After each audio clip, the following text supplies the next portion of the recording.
A Journey to the Center of the Earth by Jules Verne. 1. My Uncle Makes a Great Discovery. Looking back to all that has occurred to me since that eventful day, I'm scarcely able to believe in the reality of my adventures. They were so truly wonderful that even now I'm bewildered when I think of them. My uncle was a German, having married my mother's sister, an Englishwoman.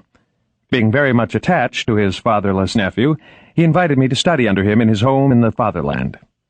This home was in a large town, and my uncle, a professor of philosophy, chemistry, geology, mineralogy, and many other ologies.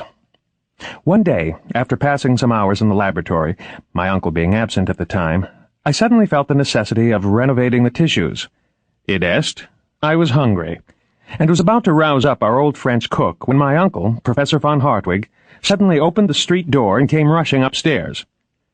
Now, Professor Hartwig, my worthy uncle, is by no means a bad sort of man. He is, however, choleric and original. To bear with him means to obey, and scarcely had his heavy feet resounded within our joint domicile than he shouted for me to attend upon him. "Harry! Harry! Harry!"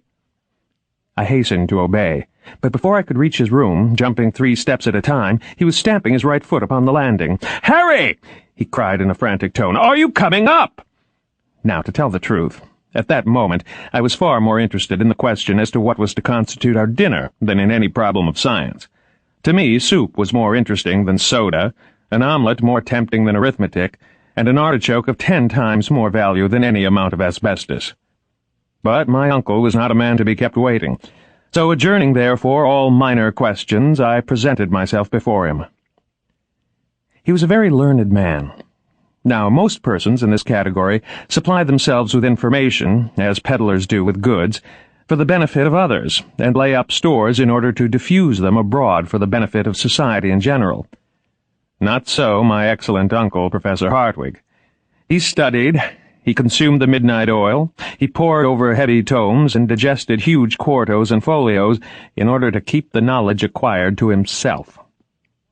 There was a reason, and it may be regarded as a good one, why my uncle objected to display his learning more than was absolutely necessary. He stammered, and when intent upon explaining the phenomena of the heavens, was apt to find himself at fault and allude in such a vague way to sun, moon, and stars that few were able to comprehend his meaning. To tell the honest truth, when the right word would not come, it was generally replaced by a very powerful adjective. In connection with the sciences, there are many almost unpronounceable names very much resembling those of Welsh villages. Sample complete. Ready to continue?